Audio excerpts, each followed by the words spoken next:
Hi everyone, Aiden here with etrailer.com, and today we're going to be taking a look at the Inno Flush Roof Bar Kit here on our 2021 Toyota 4Runner. Now Inno has a variety of roof rack styles for your 4Runner. This one, like I mentioned before, is the flush option. So what that means is the crossbar here is going to end in this foot pack. It's going to be flush with the end. Overall, I think it looks pretty good. These ones are a bit larger, these end caps, so you don't get as clean of a look in my opinion. If you're looking for that sort of flush mounted look, Rhino-Rack has an option that is a lot more sleek in my opinion if you're concerned with that, but you are going to have less usable crossbar space in that option, so it's really just a matter of if you're looking for more looks or more function. All the end caps here on our feet are locking, so I can just unlock that, take it off, and it gives us access to the integrated channel here. Now, the way this works is you can slide your T-slot accessories in here. It'll push down that rubber channel and sit in place wherever you have it mounted up. I like this method of doing it because it's one continuous rubber channel. It's going to reduce wind noise, and when you add that accessory in there, it just compresses it down where it needs to. I have Rhino-Rack roof bars on my car, and I don't like the channels on those because I have to actually cut the weather strips to accommodate for different accessories. So if I'm swapping out accessories a lot, they're not always going to match up, and I just don't want to mess with that. This system is a lot easier and a lot simpler in the long run.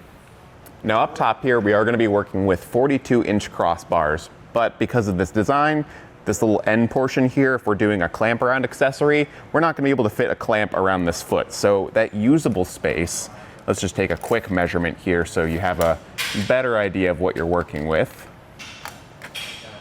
is going to be more like 35 inches. So overall, that's pretty good. If you're looking to get two bike racks up here, a box or a basket, you should be just fine, especially if you use the T-slot here. That will give you a little bit of extra room. Now, of course, the 4Runner is a taller vehicle, and you are going to be adding some height to it with this roof rack. So from the roof to the top of the bar, it's going to be 4 inches. So just keep that in mind when you're pulling in your garage or anything like that. Just the roof rack shouldn't be a problem, but once you add an accessory on top, you're going to be adding even more height. So just keep that in mind. And then from the roof to the bottom of the bar, so our clearance for any clamp around accessories is going to be 3 inches. That should be good in most cases. Some accessories do come with really long clamps or hand knobs that you have to tighten underneath. So just make sure you've got enough room for your hand to actually tighten those accessories, and you should be good. Now these are going to be an aluminum construction, so those bars are easy to lift up to the top of the vehicle, nice and lightweight, and they are going to be corrosion resistant. You also get a 165-pound weight capacity, which is pretty standard in the world of roof racks. It's going to be good for most of your stuff. Now one thing I would keep in mind is if you're looking to really maximize the space on your roof rack, add a lot of accessories within that weight capacity of course, or use something like a load assist kayak carrier where you're going to need an overhang, I'd look into the kit that's going to have overhang rather than this flush mounted kit. Otherwise, it's going to be good for most of your day-to-day rooftop accessories, and it's going to do the job really well. And it's really easy to install, so let's check that out now.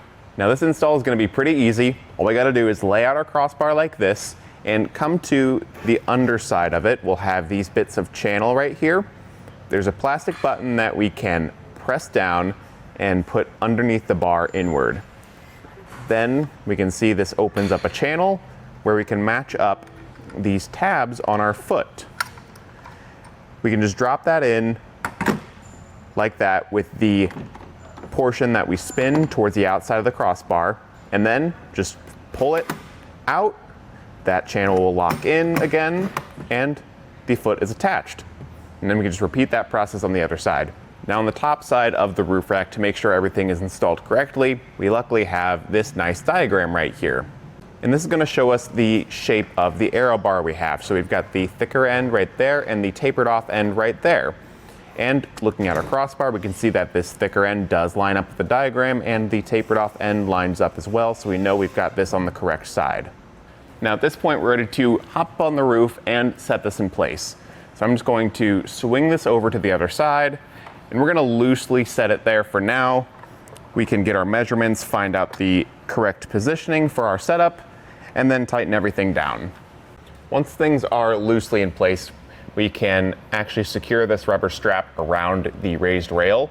So right now I need to actually take this knob right here and loosen it up a bit. Give me a bit more room to move this rubber strap. And it's got two notches on the end that will kind of pop into place and sit down like that. So when we tighten it down, it'll pull that strap tight and keep things nice and snug. Before I do that, I want to measure side to side from the center of one crossbar to the center of the other. And right now we're looking right about 28 inches of crossbar spread on this side. So I want to take that measurement over on the driver's side of the vehicle, make sure it matches. That way I know that these bars are running parallel to each other. Once we've verified that those measurements are all good, everything's nice and parallel, we can tighten down that knob. Again, that's pulling the strap tight, making the crossbar secure to our raised rails.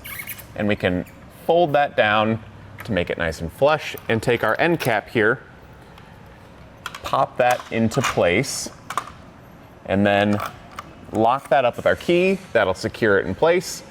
Repeat that on the other side, and we're all set. And that's gonna do it for our look at the Inno Roof Rack kit with the flush mounted rails here on our 2021 Toyota 4Runner. Thanks for watching.